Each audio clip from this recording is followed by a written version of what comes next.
Vereador, o senhor falou da sua amizade, na biografia também tem, com o Nicolas Ferreira. Queria perguntar para o senhor sobre essa caminhada, o Acorda Brasil. Ela começou no movimento ali com o Nicolas, saiu de Minas, interior, aí foi para Goiás, depois chegou no Distrito Federal. Muitos ridicularizavam à medida que foi ganhando corpo, foi mudando esse tema, a própria esquerda ridicularizou, depois começou a entrar na justiça com várias ações. Queria saber do senhor, parecia que estava faltando algum movimento desse dentro do campo conservador após a prisão do ex-presidente Jair Bolsonaro. Ele aconteceu com o tema Acorda Brasil. Agora, qual a estratégia do seu partido, do PL, sobretudo da direita, de conseguir capitalizar com isso e manter essa chama acesa até pensando em outubro deste ano? Na verdade, eu acho que o grande trunfo desse movimento que o Nicolas encabeçou foi exatamente não ser um movimento partidário. Você tinha ali parlamentares de diferentes partidos, mas parlamentares alinhados com os mesmos princípios. Então, eu já tinha ouvido até essa ideia da caminhada há um tempo atrás, mas o Nicolas, do nada, eu acho que por uma inspiração que eu acredito que venha também da vida dele de oração ali, ele decidiu fazer, achou que esse era o momento, e eu acho que realmente era o momento, porque o brasileiro, e eu me coloco nesse lugar também, ele já se sentia desesperançoso há muito tempo, não enxergando um horizonte de possibilidade, até mesmo temendo ir para as ruas e sofrer qualquer tipo de retaliação. Desde 8 de janeiro, esse temor ele permeia os círculos mais conservadores aqui no Brasil, e o Nicolas ele resolveu fazer esse ato para mostrar que não, que é possível fazer manifestações ordeiras e é possível a gente voltar a lutar, arregaçar as mangas e enfrentar essa tirania que nós temos vivido no Brasil. A estratégia nós temos já um acordo que foi feito previamente, que é na questão da PEC da dosimetria. Então, a tendência é que o veto do presidente Lula seja derrubado e a gente consiga, pelo menos, melhorar a situação desses presos políticos. E já seria um grande avanço. Para avanço nenhum, a gente ter uma dosimetria já é alguma coisa. E, além disso, nós temos grandes pautas aí, que até mesmo a imprensa tradicional, que outrora uma grande parte dela não criticava, não ousava falar do Supremo Tribunal Federal, agora parece que do nada a venda caiu, não sei por qual motivo, e passaram a criticar o ministro Alexandre de Moraes e outras figuras.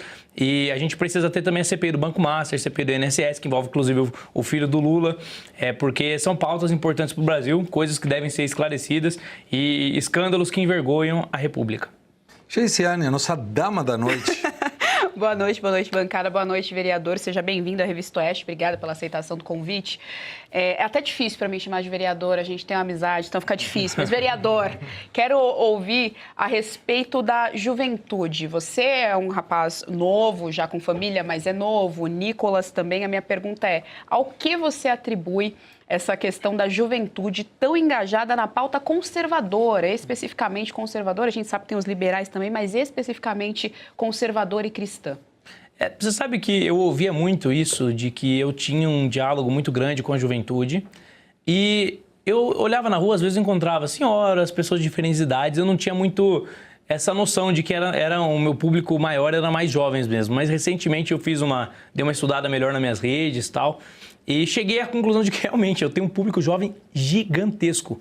E em grande maioria é um público... Qual é a média de idade deles? Adolescentes? Rapaz, vai desde o fim do ensino médio ali, você tem já jovens engajados, até o fim da faculdade, muitos jovens engajados.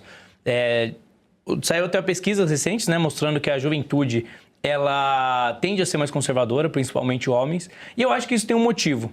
Quando você tem uma ruptura social com valores tradicionais e você tem consequências negativas, a tendência é que as próximas gerações comecem a repensar esses problemas. Então, você vê que até mesmo em preferências normais de dia a dia, de cotidiano, os jovens são mais conservadores. Hoje em dia, o jovem ele não busca mais baladas, por exemplo. As grandes baladas para jovens, elas têm problemas hoje em dia financeiros. Por quê? Porque o jovem está procurando um lugar mais tranquilo, mais ameno, um lugar para comer, para poder conversar. O jovem está procurando constituir família, o que há um tempo atrás era impensável para um jovem. Daí, quando eles começaram a ver pessoas mais velhas, que não construíram família, começaram a desejar isso que estava faltando. Então, eu acho que tem muito a ver com o pêndulo. Quando você desloca demais para um lado, a tendência é que as próximas gerações puxem de volta para o outro. E isso é algo muito bom, esse reânimo, até mesmo na Europa. Os estudos mostrando que o cristianismo ele voltou a ter um novo fôlego. Cada vez mais jovens têm aderido à fé cristã, exatamente pelo vácuo de sentido. Quando você esvazia, por meio de ideologias de esquerda, a vida desses jovens e diz para eles, olha, a vida, na verdade, é mero acaso, você está jogado aí ao vento, não faz sentido nenhum, não existe nada objetivo, não existe nada sólido ao que se apegar. Pode até ter um efeito retórico que engane muita gente, mas para a vida pessoal das pessoas, esse discurso ele é vazio e ele não preenche. Então as pessoas começam a buscar outras formas de encontrar significado. E daí a melhor forma de todas são as grandes religiões tradicionais, principalmente a fé cristã, né, que por meio da Igreja Católica, do protestantismo, que tem oferecido resposta para esses jovens.